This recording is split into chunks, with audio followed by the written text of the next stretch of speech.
Hello, everybody. I'm John. And I'm Claire. And today we're talking about an article called Random Violence Epidemic. You might kind of guess what this is. There has been a series of violent actions in Korea, and this article is going to be talking about it and kind of what's happening.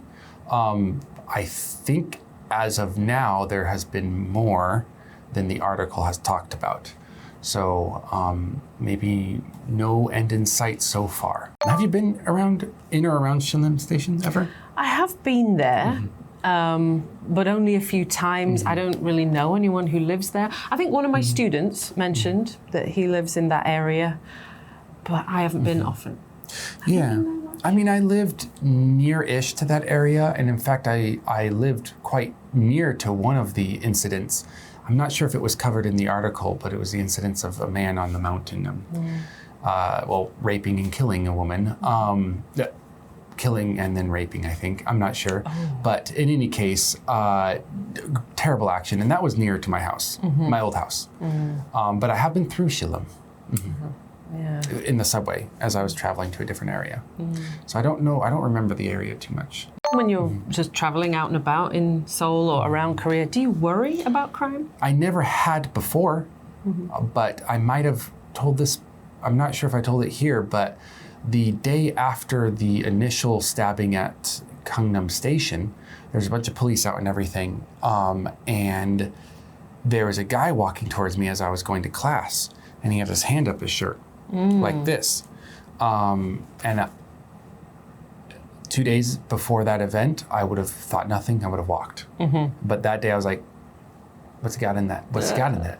Maybe shift my backpack to the front. And he pulled out a fan because it was hot and he was cooling himself down. So I was like, oh, okay.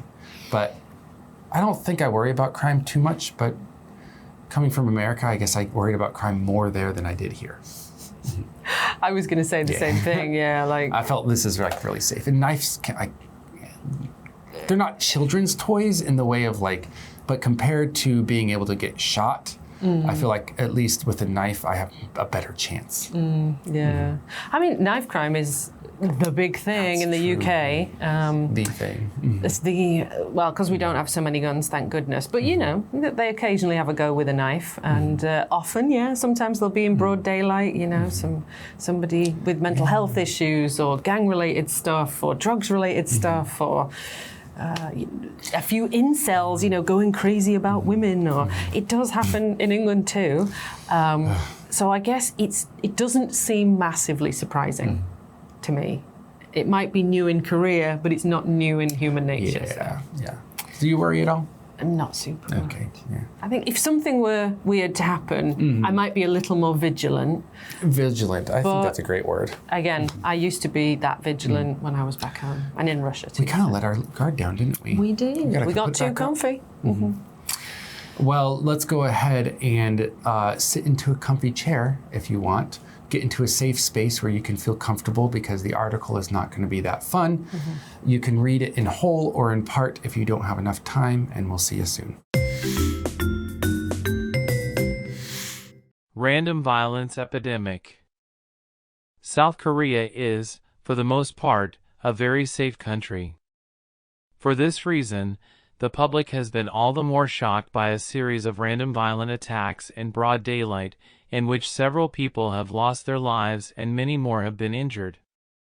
Mental illness played a part in some of the attacks, raising questions about how to make sure people get the treatment they need. In other cases, social alienation and hopelessness seem to play a part in the attackers' motives.